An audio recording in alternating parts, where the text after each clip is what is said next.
Quando a gente ouve falar no livro de Números, sabe, a primeira imagem que vem à mente, para muita gente, é a de um livro cheio de censos, leis, algo meio seco. Mas e se eu dissesse que o coração desse livro é, na verdade, uma história épica de peregrinação? Pois é a crônica de uma nação inteira em movimento, uma jornada pelo deserto que testa os limites da fé e, ao mesmo tempo, revela uma fidelidade divina simplesmente impressionante. E para a gente entender isso de verdade, a gente precisa começar pelo nome original do livro em hebraico. Ele se chama Bemidaber, que quer dizer literalmente no deserto. Esse título já diz tudo, não é? Ele coloca o foco exatamente onde a ação acontece.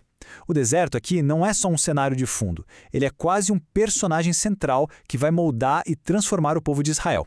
Já o nome Números, que é o que a gente usa hoje em dia, veio bem depois. Surgiu com a tradução grega, arithmoi, e depois com a latina numeri. Mas por quê? Simplesmente porque toda a narrativa é emoldurada por dois grandes censos, duas contagens da população. E embora o título hebraico capture mais a alma da história, esses dois censos são absolutamente cruciais, porque eles marcam uma transição dramática entre duas gerações. Então, o nosso roteiro aqui vai seguir essa jornada. Primeiro, a gente vai entender o cenário do livro, no deserto. Depois, vamos ver como o povo foi contado e consagrado antes de chegar no ponto de virada, que é a rebelião. A partir daí, vamos descobrir como Cristo é revelado em suas páginas e, por fim, entender a sua relevância que atravessa os séculos e chega até nós. Para compreender bem essa jornada, a gente precisa, antes de mais nada, firmar os pés no chão e entender as bases desse livro tão fundamental. Vamos lá. A autoria. Ela é atribuída a Moisés, o grande líder que tirou Israel do Egito. E não é só tradição, não.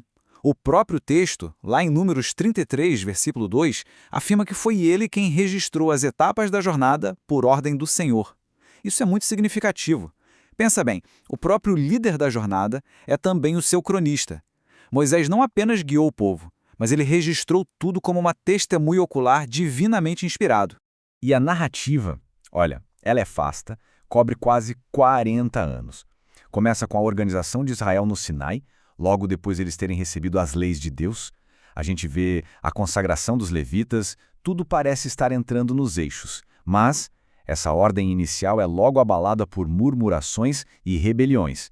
Isso acaba gerando um juízo divino, uma peregrinação longa e, finalmente, a preparação de uma nova geração para, aí sim, herdar a promessa. Mas o curioso é que essa jornada toda não começa no caos. Muito pelo contrário, ela começa com uma ordem e um propósito que vem de cima.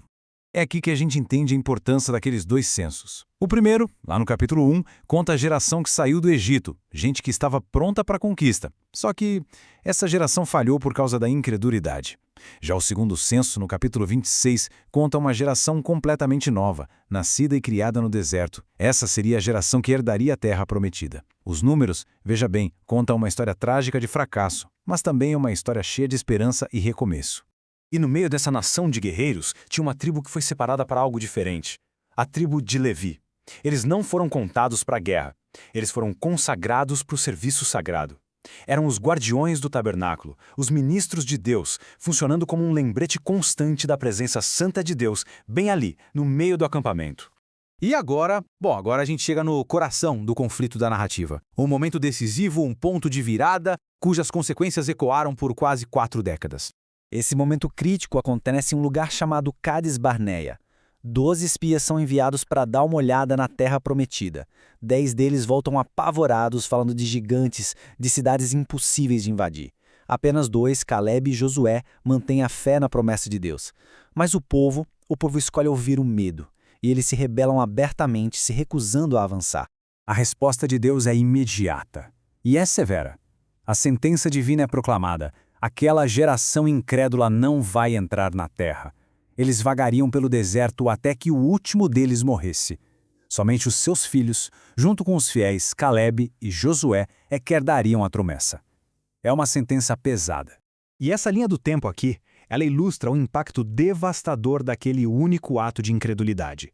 Veja só, eles levaram só 2 anos para ir do Egito até a fronteira da Terra Prometida. Estavam na porta. Mas por causa da rebelião, passaram os 38 anos seguintes vagando em círculos, uma consequência direta da falta de fé. Mas essa história, por mais trágica que seja, ilustra uma verdade muito mais profunda. Os eventos do livro de Números não são apenas relatos históricos. Eles são como sombras que apontam para uma realidade muito, muito maior que estava por vir. Séculos mais tarde, o apóstolo Paulo olharia para esses mesmos eventos e escreveria que eles servem como advertências, como lições poderosas para nós. A jornada de Israel no deserto, no fim das contas, é um espelho para a nossa própria jornada de fé. E uma das sombras ou tipos mais poderosos que a gente encontra é a da serpente de bronze. Quando o povo pecou e foi picado por serpentes venenosas, Deus mandou Moisés erguer uma serpente de bronze numa haste. Quem olhasse para ela com fé seria curado. E o próprio Jesus usou essa imagem para explicar sua crucificação, dizendo que, assim como a serpente foi levantada, ele também seria, para que todo aquele que nele cresce tivesse a vida eterna. Incrível, né? E a serpente de bronze é só um dos exemplos, tá? O livro está repleto de outras pré-figurações de Cristo. A rocha que foi ferida e deu água, ela aponta para Cristo, a nossa fonte de água viva. A vara de Arão que floresceu do nada, ela simboliza a sua ressurreição e o seu sacerdócio único. Até o ritual da novilha vermelha e as cidades de refúgio, tudo isso aponta para a purificação e a segurança que a gente encontra nele.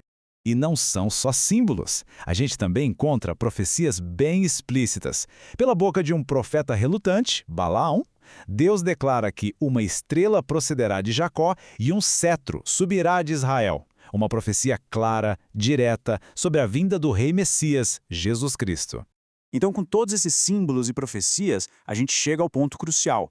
Como é que um texto tão antigo sobre uma jornada num deserto há milhares de anos pode ser relevante para nós hoje?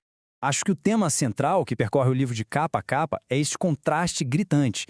De um lado, a gente vê a constante murmuração, a rebelião, a infidelidade do povo. Do outro, a gente vê a paciência, a provisão e a fidelidade inabalável de Deus, que apesar de tudo continua conduzindo, disciplinando e nunca, nunca abandona sua promessa. Paulo nos lembra lá em Romanos que essas histórias foram escritas para o nosso ensino. Elas nos ensinam sobre a santidade de Deus, sobre a seriedade do pecado e sobre a necessidade de perseverar.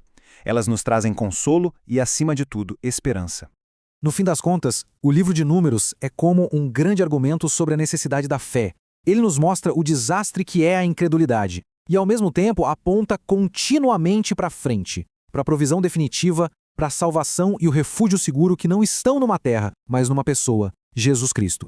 E isso tudo nos deixa com uma reflexão final, né? Olhando para essa jornada de Israel, com todas as suas falhas, mas também com a constante provisão divina, de que forma essas narrativas do deserto podem fortalecer a nossa própria caminhada de fé hoje. O que a gente pode aprender com os erros deles e, mais importante ainda, com a fidelidade de Deus que nunca falha.